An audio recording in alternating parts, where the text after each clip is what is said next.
बिस्मिल्लाहिर्रहमानिर्रहीम अस्सलामु अलैकुम सिंधी ताहिर यूट्यूब चैनल में खुश आमदीद।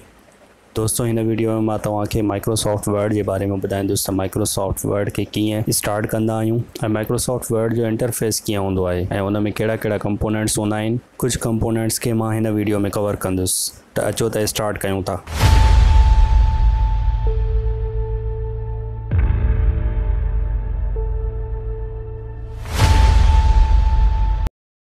दोस्तों सब खां पहिरियों इहो ॾिसंदासीं त माइक्रोसॉफ्ट वर्ड के कीअं स्टार्ट कंदा आहियूं। अचो त स्टार्ट कयूं था। लास्ट वीडियो में मां तव्हांखे ॿुधायो हुयो त कीअं इंस्टॉल कंदा आहियूं ऐं उन खां पोइ उनखे डेस्कटॉप ते रखियोसीं। हींअर MS वर्ड जो आइकन आहे उहो डेस्कटॉप ते आहे। सब खां पहिरियों इन डेस्कटॉप ते क्लिक करे ओपन कंदासीं। हिकिड़ो इहो तरीक़ो आहे, ॿियो इहो तरीक़ो आहे त तव्हां स्टार्ट वञी करे सर्च कंदव विन वर्ड सर्च करे एंटर कंदव, ॿियो ओपन थी वेंदो। तव्हां ॿिन्ही तरीक़नि सां ओपन करे सघो था त तव्हांजे साम्हूं हिन तरह जी स्क्रीन नज़र अची वेंदी।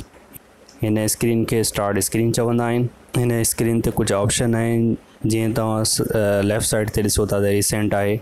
रिसेंट में तव्हां उहे डॉक्यूमेंट ॾिसी सघो था जेके तव्हां रिसेंट इस्तेमालु कया हुजनि। मतिलबु इन खां अॻु में जेको लास्ट तव्हां डॉक्यूमेंट इस्तेमालु कयो हुजे, वर्ड में का शइ लिखी हुजे, को लेटर हुजे, को एप्लीकेशन हुजे, उहो तव्हां जॾहिं बंदि कंदा आहियो फाइल, जॾहिं वरी उन खां पोइ ॿीहर स्टार्ट कंदा आहियो त रिसेंट में तव्हांजा उहे डॉक्यूमेंट्स अची वेंदा आहिनि इन जॻह ते।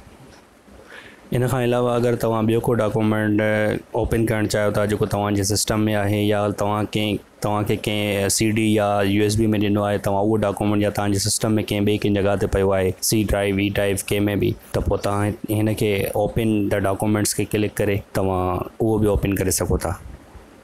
उन खां अलावा अगर तव्हां राइट साइड ॾे वञो त हे साम्हूं जेको लिखियलु आहे उहो ब्लैंक डॉक्यूमेंट आहे। ब्लैंक डॉक्यूमेंट जो इहो मक़सदु आहे त ख़ाली डॉक्यूमेंट, जेकॾहिं तव्हां रिसेंट मां भी कुछ नथा खोलियो ऐं ओपन मां भी कुछ नथा खोलियो, अगर तव्हां हिकिड़ो नओं फाइल, नओं डॉक्यूमेंट क्रिएट करणु चाहियो था, ठाहिणु चाहियो था, त उन जे लाइ तव्हां ब्लैंक डॉक्यूमेंट खे क्लिक कंदव।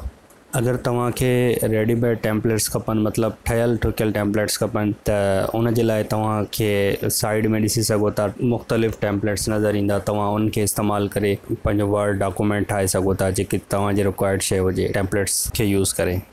अगर तव्हांखे मज़ीद टेम्पलेट्स खपनि त तव्हां सर्च में वञी करे ऑनलाइन सर्च करे सघो था। त अचो त असीं स्टार्ट कयूं था ब्लैंक डॉक्यूमेंट खे क्लिक कंदासीं त तव्हांजे साम्हूं हिन तरह जी हिकु विंडो साम्हूं अची वेंदी। हीअ आहे माइक्रोसॉफ्ट वर्ड जो इंटरफेस। पहिरियों ई तव्हांखे मथे जेका बार नज़र अचे थी, हीअ वारी बार, इनखे असां टाइटल बार चवंदा आहियूं। टाइटल बार में तव्हांजे डॉक्यूमेंट्स जो नालो हूंदो आहे, जेको डॉक्यूमेंट तव्हां हिन वक़्तु इस्तेमालु करे रहिया आहियो या ठाहे रहिया आहियो।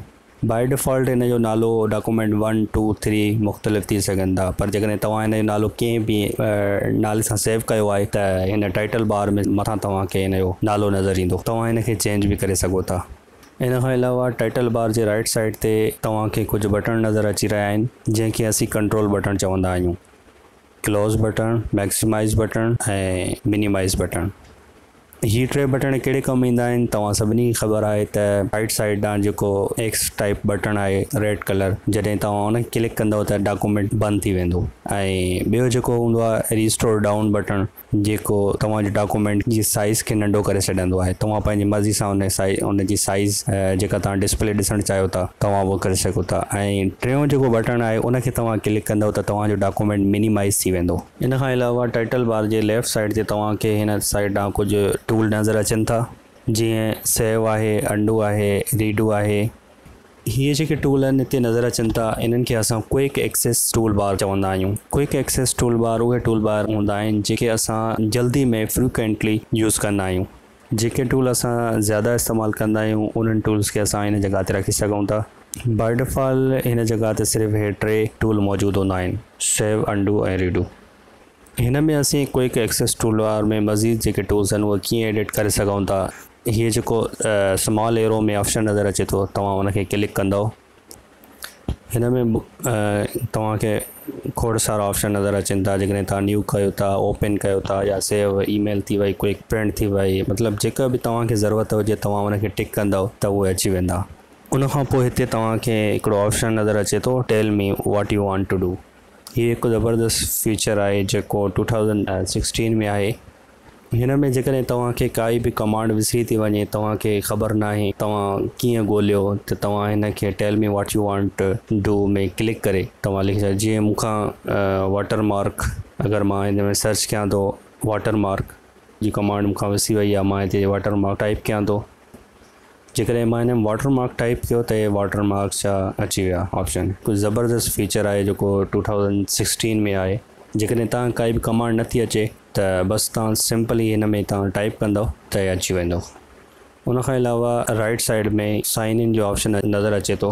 माइक्रोसॉफ्ट जे अकाउंट में साइन इन करे सघो था ऐं उन जे ज़रिए तव्हां पंहिंजा जेको बि डॉक्यूमेंट आहे उनखे माइक्रोसॉफ्ट में शेयर करे सघो था। ऐं इन जो हिकिड़ो इहो ज़बरदस्त फ़ाइदो आहे त जेकॾहिं तव्हां साइन इन थियल हूंदव त तव्हां माइक्रोसॉफ्ट जे अकाउंट में हिन खे सेव करे सघो था ऐं कहिड़े बि कंप्यूटर ते किथे बि वञी करे तव्हां पंहिंजे उन डॉक्यूमेंट खे खोले सघो था। त ही हुयो माइक्रोसॉफ्ट इंटरफेस जे बारे में कुझु कंपोनेंट्स। इंशाल्लाह मथे वीडियो में मां तव्हांखे मज़ीद जेके कंपोनेंट्स आहिनि उन्हनि जे बारे में डिटेल सां तव्हांखे सम्झाईंदुसि। त अगरि तव्हां मुंहिंजे चैनल सिंधी ताहिर खे सब्सक्राइब न कयो, मुंहिंजे चैनल खे सब्सक्राइब कयो ऐं हिन वीडियो खे शेयर कयो। फीडबैक ज़रूरु ॾियो, कमेंट में मूंखे ज़रूरु ॿुधायो त तव्हांखे ही वीडियो कीअं लॻो।